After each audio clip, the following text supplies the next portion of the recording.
C'est bon?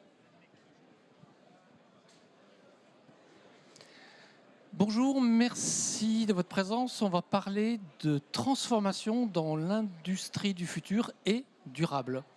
Donc on va déjà se poser la question si ces deux mots-là peuvent aller ensemble, si performance et durabilité peuvent aller ensemble. Donc on va identifier une démarche qui nous permet d'identifier des enjeux prioritaires pour un moment donné, arriver à une chose qui est clé dans la transformation, c'est mettre en mouvement les équipes. Vous savez, lorsque vous êtes sur un véhicule, une voiture, est-ce que vous savez ce qui consomme le plus d'énergie, d'essence ou d'électricité? C'est l'arrachement, les premiers mètres. Et dans la transformation, c'est pareil.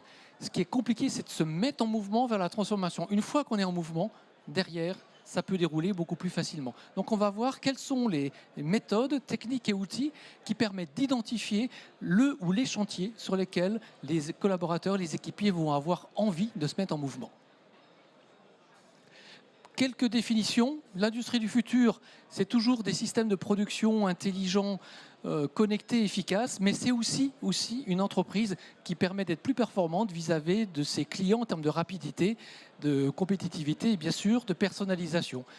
L'industrie durable, on vient rajouter des enjeux environnementaux et sociaux et surtout, on vient mettre une dimension qui n'existe pas dans l'industrie du futur, en termes d'une obligation qui n'existe pas dans l'industrie du futur, celle de communiquer les mesures liées à l'objet dont on parle.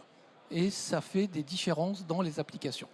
Et quand on regarde au milieu, eh bien, c'est comment on va pouvoir se transformer de manière durable pour bénéficier de la performance qui sera améliorée à la fois sur les aspects économiques, environnementaux et sociaux. Et je vous assure, c'est possible.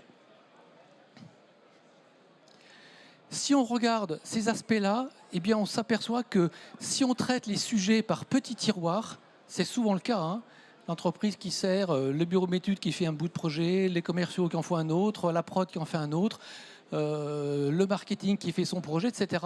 Eh bien on s'aperçoit qu'on n'a pas les mêmes qualités de mise en mouvement que si on a une démarche un peu systémique, holistique, si vous connaissez ce mot-là. Et il y a des éléments clés. Déjà, l'entreprise du futur, le futur, on ne le connaît pas. Donc c'est un pari. Donc c'est quelque chose qui est intentionnel. Ce n'est pas la conclusion d'une analyse fine, mathématique, avec des tableaux Excel et des traits croisés. Il y a une intention qui doit être au cœur de celle-là. Et ce n'est pas toujours évident de comprendre et d'identifier chez le chef d'entreprise et au niveau de l'entreprise quelles sont ses intentions de transformation. La gouvernance doit être complètement adaptée. Et puis, comme on est sur un futur qui n'est pas connu, eh bien, il faut qu'on soit capable de prendre des décisions dans l'incertitude. Mais même si on prend des décisions dans l'incertitude, on a besoin d'un cadre, d'un référentiel. Il n'y a pas d'autonomie sans cadre, hein. Mais le cadre, il faut qu'il soit suffisamment large pour qu'il ait été défini avant Covid, après Covid, il résiste à cette période-là. Donc on voit la puissance de ce que ça veut dire avoir un cadre atemporel. Avant Covid, après Covid, c'est le même. Voilà. Le processus de transformation continue. Eh bien, le premier élément que l'on propose, c'est vraiment de challenger le chef d'entreprise et son premier cercle sur quels sont ces enjeux de transformation. Ce n'est pas pareil que définir quels sont les enjeux. Je vous donne un exemple. Si vous êtes déjà ultra performant en termes de qualité, vous n'allez pas mettre la qualité comme enjeu de transformation, vous êtes déjà bon. Et les enjeux de transformation, vous pouvez imaginer que dans un espace de 2 semaines, ils peuvent complètement changer. On a connu en 2 semaines un Covid. On a connu en 2 semaines des événements internationaux importants. Donc, c'est quelque chose qui va être dans la récurrence. On n'est plus dans le temps des plans d'action avec des business plans définis sur 3 ans qu'on déroule indépendamment de ce qui se passe à l'extérieur. Donc, c'est quoi ces enjeux de transformation, comment on les partage? Et c'est hyper intéressant de voir comment un bureau d'études va croiser le débat avec un patron de commerce et avec quelqu'un de la prod. Ils ont tous quelque chose qu'ils n'ont pas en commun. c'est quoi le travail bien fait? Pour un commercial, le travail bien fait, c'est tu me livres à l'heure. Pour le technicien, le travail bien fait, c'est la technique à tout prix. Pour le patron, un travail bien fait, c'est quelque chose de rentable. Si vous ne partagez pas cette même notion de base, comment voulez-vous collaborer sur ces sujets-là? Donc, ce n'est pas trivial de définir en commun des enjeux de transformation du moment. Ce que je vous propose, c'est de les faire sur la période de, allez, 12-18 mois. Et pas plus. C'est quoi ces aspects-là? Et je vous donnerai des grilles, hein, je vous donnerai des outils, il n'y a pas de souci. Derrière, on a la chance, avec l'industrie du futur et la transformation environnementale, d'avoir toute une batterie de briques de transformation, qu'elles soient digitales, qu'elles soient numériques, qu'elles soient organisationnelles, qu'elles soient managériales. On en a voilà, plusieurs dizaines de solutions et de familles de solutions à notre disposition. Mais là, plus on a des familles de solutions à notre disposition, plus la notion de dire comment je les choisis, sur quelle base je les trie, sur quelle base je les prends, devient complexe. Et là, l'erreur que vous faites souvent, c'est de vouloir faire la copie parfaite. C'est quoi l'objectif qui sera le meilleur pour ma rentabilité, pour etc. Et d'avoir des grilles de choix qui sont hyper poussées là-dessus. Vous oubliez une chose, c'est que ce qui se mettra en œuvre, c'est ce que les gens auront envie de mettre en œuvre. Si vous posez la question autrement, c'est quoi la brique de transformation qui fera que le véhicule, ping, il va commencer à se mettre en mouvement? Ce n'est pas forcément le plus rentable. Donc faire accepter ces principes-là pour dire qu'une fois que c'est en mouvement, bah derrière un petit filet d'énergie suffit à poursuivre le mouvement, et bien là on est déjà sur quelque chose. Donc comment, une fois que j'ai mis les enjeux de transformation, j'identifie les briques qui ont du sens. Vous verrez, il y a des couleurs, c'est pas pour rien. Derrière, voilà, c'est sur quel chantier on va s'entraîner à bosser ensemble. Imaginez que vous avez un chantier sur lequel ça ne dépend que d'un informaticien. Il va bosser tout seul, il va faire son job. Est-ce que vous pensez que c'est le meilleur chantier qui va permettre de mettre un collectif en mouvement? Pourtant, c'est peut-être celui qui est le plus stratégique au sens économique à un moment donné. Mais on ne parle pas de transformation, on parle d'amélioration dans ce cas-là. Quand on parle de transformation, on a la notion de collaboration et de collectif. Donc, ce n'est pas forcément la première chose évidente qui arrive. Quel est le chantier qui va permettre d'avoir des équipes qui vont être mises en mouvement? Vous avez un indicateur tout bête, hein. C'est ce chantier-là, combien ça va impacter de personnes et de fonctions et de missions. C'est tout bête. Hein. Il y en a un, c'est pas pareil que si on est transverse dans la boîte. Donc les grilles de choix diffèrent déjà.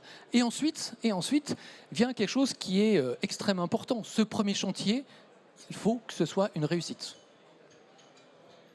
Et donc pour que ce soit une réussite, il faut le sécuriser, que ce soit sur des aspects économiques, sur des aspects méthodologiques, sur des aspects sociaux et sur des aspects environnementaux. Donc comment vous sécurisez l'intégration jusqu'au dernier kilomètre? Et puis cette boucle, elle est infinie. Vous la tournez tous les ans, vous vous reposez la question, mon environnement a changé, c'est quoi mes nouveaux enjeux de transformation? Un événement arrive, on en a eu un, on a fêté malheureusement l'anniversaire d'un événement qui est arrivé il y a un tout petit peu plus d'un an, forcément ça a un impact sur notre marché.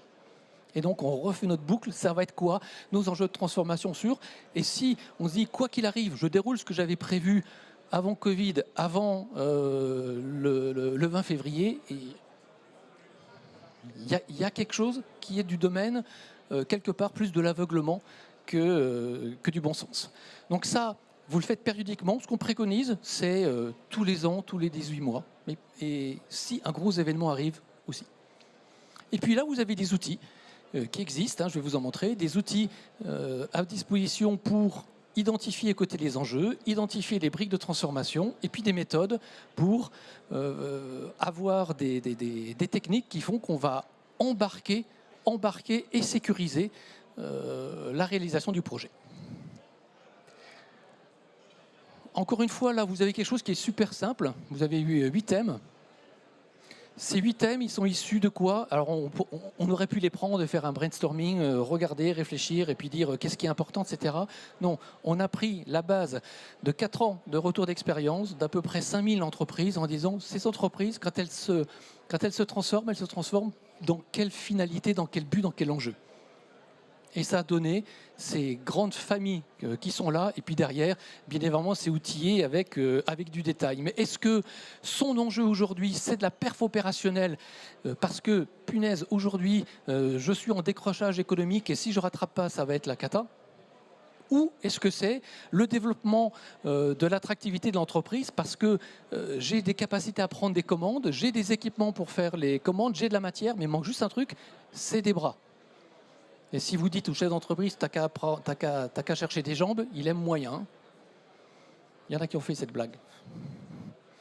Donc globalement, ces aspects-là. Et d'autres, ça peut être, voilà, je suis sur un marché dans lequel la ressource sur laquelle je travaille, qui peut être soit de l'énergie, qui peut être soit de la matière, etc., est là en train de se raréfier. Et peut-être que mon business model à terme, il est condamné là-dessus. Est-ce que vous imaginez que dans la ville, dans 30 ans, on continuera à avoir des systèmes où on vient chercher point à point chacun de vos déchets individuels? Bon, ben imaginez ceux qui fonctionnent aujourd'hui sur le modèle économique de collecte et de traitement de déchets individuels. Ça doit imaginer de dire que demain, mon modèle sera peut-être autrement. Donc on est vraiment sur ces aspects-là. Et donc là, on propose aux entreprises d'animer ce qu'on appelle un atelier projectif et intentionnel. Projectif parce qu'on se projette dans le futur et intentionnel parce que c'est les tripes qu'on y met, les croyances que l'on a. Et ça ne sera pas le résultat d'une équation sous Excel, même si on peut faire beaucoup de choses avec Excel. Donc voilà, comment je mets un collectif sur lequel c'est un crève-cœur cet exercice pour les boîtes, parce qu'on leur donne un certain nombre de jetons, et à ressources finies les jetons. Et ils voudraient tous mettre tous les jetons sur toutes les cases. Mais il n'y a qu'un certain nombre de jetons. Ça correspond à la réalité, le nombre de ressources, de capacité d'investissement, de personnes que j'ai. Et où est-ce qu'on met les meilleurs? Où est-ce qu'on les pose collectivement pour que les fonctions, que ce soit de prod, que ce soit commerce, que ce soit support, elles se disent oui, c'est là-dessus sur laquelle on veut faire un bout de mouvement cette année. Ça paraît trivial encore une fois, hein, mais notre patte, c'est de faire des méthodes triviales faites pour des PME. Donc un atelier projectif. Voilà. Derrière, vous avez ici ce qu'on appelle, nous, notre mur de briques de transformation. Dessus, vous avez 3 familles, c'est simple. Soit on s'occupe de ce qu'il y a à l'intérieur du grillage. 95% des plans d'action industrie du futur sur les années 2018, 2019, 2020 et une partie de 2021, 90% c'était à l'intérieur du grillage de l'entreprise, comme si elle n'avait pas de clients, comme s'il n'avait pas d'hommes et de femmes. C'est hallucinant. Il n'y avait rien sur l'environnement, rien sur la ressource. 95, c'était, allez, je veux lutter contre la baisse des prix. À terme, c'est mortifère. Donc c'est la partie gauche qui existe. La partie produits et services durables, bah oui, en quoi je suis utile au développement de mon client dans mon offre. Et puis, la manière dont je m'y prends, c'est le côté un peu stratégie et développement de l'entreprise. Là, je vous ai mis, parce que vous pourrez avoir le support si vous le souhaitez, des exemples de Zoom sur lesquels on peut activer la durabilité au sens développement durable tout en étant dans des lieux d'économie. Mais sur chaque brique, on se pose la question en quoi cette brique a un impact à la fois sur l'aspect économique, sur l'aspect environnement, sur l'aspect social. Et ça évite de faire, mon patron n'est pas là, la chasse à aller chercher toujours plus de tech. Il y a parfois des solutions super simples qui marchent. Voilà. Et là-dessus, donc vous avez l'animation d'un atelier de choix des possibles. On choisit les possibles. On en fait choisir 10 parmi les 84 possibles. 10 parmi les 84. Avant, 3 parmi les 8. 10 parmi les 84. Et à partir de ça, eh bien, on les positionne sur un travail à 4 mains où, avec l'entreprise, on va positionner ça sur des priorisations et des facilités de mise en œuvre. Là, vous avez l'exemple de ce qui est les productions, enfin plutôt à l'intérieur du grillage. Là, vous avez plutôt ce qui est le produit qui part, et là, vous avez plutôt ce qui est le développement de l'entreprise. Et, dommage, il y a un truc qui n'est pas passé. Et une fois que les votes sont faits, eh bien, vous cotez, vous retenez les 2-3 qui sont les plus fortes. Et là-dessus, on préfère les solutions faux pour faux, mais pas déconnant, que des solutions avec énormément d'analyse, d'expertise et quelque part d'ingénieurs derrière. Parce que ce qu'on veut, c'est mettre en mouvement. Donc, c'est générer l'envie qui va là. Donc, prenez une boîte de jetons, vous donnez 10 jetons à chaque personne, et où est-ce qu'ils posent ces jetons? On sait que tous ces chantiers-là, ils ont du sens parce qu'ils répondent à des enjeux validés par la boîte. Pourquoi se battre à choisir plutôt celle qui va être le plus d'enjeux et le plus facile à mettre en œuvre? Si on regarde le truc, on dit forcément il faut celle-là. Mais c'est peut-être pas celle-là sur laquelle on aura le plus d'indicateurs de mouvement. Voilà. Et là-dessus, il y a un processus efficient qu'on a mis en place d'ailleurs en partenariat avec BPI, si vous connaissez BPI. Un processus qui, vraiment quelques jours, permet d'identifier ce qu'on vient de voir avec les chantiers du possible, les priorisations collectives. Une fois qu'on a fait ces priorisations, vous allez choisir une brique ou un sujet sur lequel vous sentez bien que ça va bien dans l'air du temps, que ça correspond à ce que vous avez, mais vous ne savez finalement pas de quoi ça parle. Ben là, il y a un outil qui s'appelle Catrium. Les plateformes, il y en a plusieurs en France, elles sont tous interconnectées et vous allez pouvoir venir vous immerger pour tester, pour toucher, pour dédiaboliser, vous approprier la chose, voir si ça marche chez vous, des experts qui vont venir pour dire chez toi, voilà les conditions pour lesquelles ça marche. Quelque part, vous allez pouvoir sécuriser votre choix de première brique parce qu'elle est extrêmement importante dans la dynamique de mise en mouvement et d'arrachement dont on a parlé tout à l'heure. Et là, il y a des outils qui existent et des équipes qui sont prêtes pour vous recevoir sur ce sujet. Les mises à jour régulières, voilà, la préco, allez, tous les ans, 18 mois maximum. Et si vous avez le bonheur d'être cotisant CETIM, c'est totalement gratuit. Si vous avez le bonheur d'être une entreprise accélérée par BPI, c'est totalement gratuit. Sinon, ça va coûter 6 000 €. Mais sinon, c'est payé par BPI et par CETIM. Un exemple, voilà, une PME en campagne qui avait un projet de faire un bol vibrant, ce qu'on appelle du décravage, intelligent. Et en fait, c'était dans une logique de transfert de l'entreprise d'une maman à son fils ou d'une maman à un actionnaire ou d'une maman au collaborateur. Voilà, il y avait un projet de transfert qui existait derrière. Donc, c'était pérenniser l'entreprise. Pour ça, il fallait accroître le résultat pour avoir des capacités d'investissement qui étaient nécessaires et pour moderniser l'entreprise, à la fois sur les volets techno, environnement, numérique et RH. Et ce qu'elle voulait, c'était dire, moi je veux un tout en un parce que des experts, il y en a partout. Tout le monde a vraiment une bonne expertise, mais j'ai besoin de quelqu'un qui est quelque part un regard neutre et qui, lorsqu'il propose une solution, je sais qu'il n'est pas de manière capitalistique attaché à la solution, il n'a pas intérêt à proposer celle-là plutôt qu'une autre. Bon, ça c'est la particularité d'un centre technique, d'avoir cette neutralité. Voilà. Voilà, c'est indépendance. On n'est pas neutre parce que quand on en propose 3 plutôt que 10, on n'est pas neutre, mais indépendant dans le choix. Voilà. Concrètement, le Smart Ball, qu'est-ce qu'ils ont fait? Du décravage robotisé, une cellule de robotisation avec des systèmes de préhension adaptatifs, de la vision pour être capable de faire du décravage tout seul. Ils ont travaillé sur des solutions connectées. Le bol qui parle, je refais le geste de la patronne. J'ai mon bol qui parle. Et comme il parle, ça va pouvoir donner des infos au reste de la production. Donc là, c'est le monde des objets connectés, des services connexes à l'Internet des objets. C'est un bol numérique qui est rentré complètement dans une chaîne numérique unique, de la commande, de la demande du client jusque la réalisation, donc avec des ERP, des traçabilités, du e-commerce et compagnie. Et puis, c'est aussi des chantiers supports pour que tous ces chantiers supports soient à la disposition de la réalisation de ce projet, donc des solutions décisionnelles jusqu'à le développement du mode projet de nouvelles compétences pour acquérir un métier qui était de faire « je fais des bols en mécanique », je vais apprendre à les faire en intégrant du digital, en intégrant des business models sur lesquels je vais vendre de la donnée et en intégrant des compétences en fabrication additive qui n'existaient pas avant. Donc un joli saut, quoi.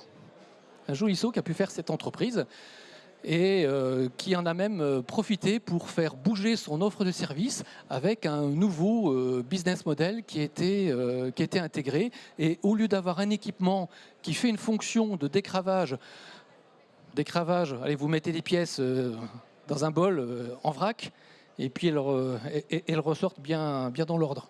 Voilà, vous avez peut-être vu ça dans les usines où ça tourne, puis hop, vous voyez les pièces qui commencent à monter et arriver, et après elles sont sur un petit canal et elles peuvent être prises facilement.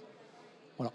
Donc, eh bien, il y a des nouveaux services qui sont arrivés, comme des services de maintenance, de contrôle des pièces du client. Bah oui, directement intégrer de la numérisation de contrôle pour que le bol, lorsqu'il y a des pièces, il n'y a que des pièces bonnes, 100%. Ne pose pas la question, 100% des pièces sont bonnes. Les autres, elles sont évacuées. 100%, les pièces sont bonnes. Et puis derrière, des éléments technologiques pour ça, notamment au travers de tout ce qui est le contrôle. Voilà. Donc, il y a un démonstrateur sur lequel vous pouvez venir jouer sur les champs du possible, sur ces fameuses briques. Hein. Là, vous pouvez y jouer tout seul, vous avez un écran qui se balade, vous avez des technos qui arrivent, il y a des experts. Mais en tout cas, retenez une chose, la démarche, elle est faite pour une chose, pas pour faire la feuille parfaite, mais pour trouver les actions qui vont mettre en mouvement. Pourquoi cet aspect-là? Puisqu'on a commencé à vouloir faire des diagnostics, quelle horreur, des diagnostics pour trouver des plans d'action super intéressants. On est retourné dans les entreprises 3 ans après, il y avait un tiers des actions qui étaient mises en œuvre, il y en avait 50% qui étaient abandonnées et 20% en se disant peut-être. Alors pourquoi passer autant de temps pour défendre des choses qui ne servent à rien? On est câblé en disant je suis obligé de faire un diag pour faire des trucs. C'est faux. C'est faux, on n'a pas besoin de diag. On a besoin d'embarquement et pas forcément de diagnostic. Je continue à en faire parce que ça se vend. Mais ce n'est pas nécessaire. Voilà. Je ne sais pas si vous avez quelques questions. Ah, un expert.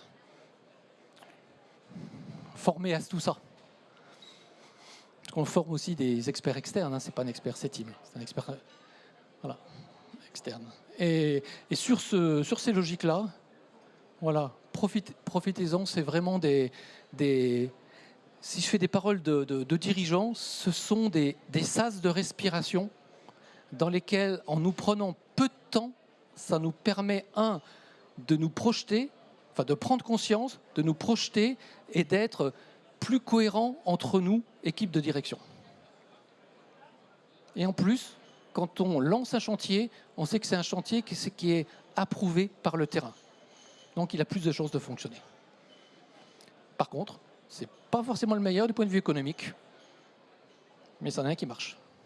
Et une fois qu'on est en mouvement, je ne peux pas le faire sinon je vais me faire disputer avec les Larsen, mais une fois qu'on est en mouvement, eh bien, il faut beaucoup moins d'énergie pour continuer à suivre. Voilà. Ça s'appelle l'arrachement. Voilà. Donc si vous voulez, j'ai un démonstrateur avec moi, c'est une petite rondelle, un petit anneau en métal, vous le posez sur une feuille et vous voyez que, tac, avec un tout petit mouvement, au bout d'un moment, ça va prendre de plus en plus de vitesse. Voilà, ça montre tout simplement avec quelques phénomènes mécaniques et ça marche sur n'importe quelle surface, c'est assez marrant. Des questions ?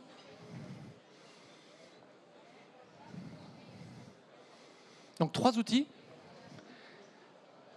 Matrice des enjeux, mur des briques de transformation, identification du chantier sur lequel il y a la mobilisation, les gens veulent y aller, et celui-là, on le sécurise, et au passage, vous pouvez venir sur Catrium, c'est gratos, et vous serez sûr que le terrain comprendra ce qui va arriver. Donc ça s'appelle tout ça du design d'usage pour ceux qui connaissent. Voilà. Je ne voulais pas utiliser forcément le mot, mais c'est des démarches de design d'usage. Et vous savez qui on l'a inventé? Avec des chorégraphes, en dansant. Mais ça, c'est des particularités de notre plateau où on est un petit peu spécifique. Merci beaucoup.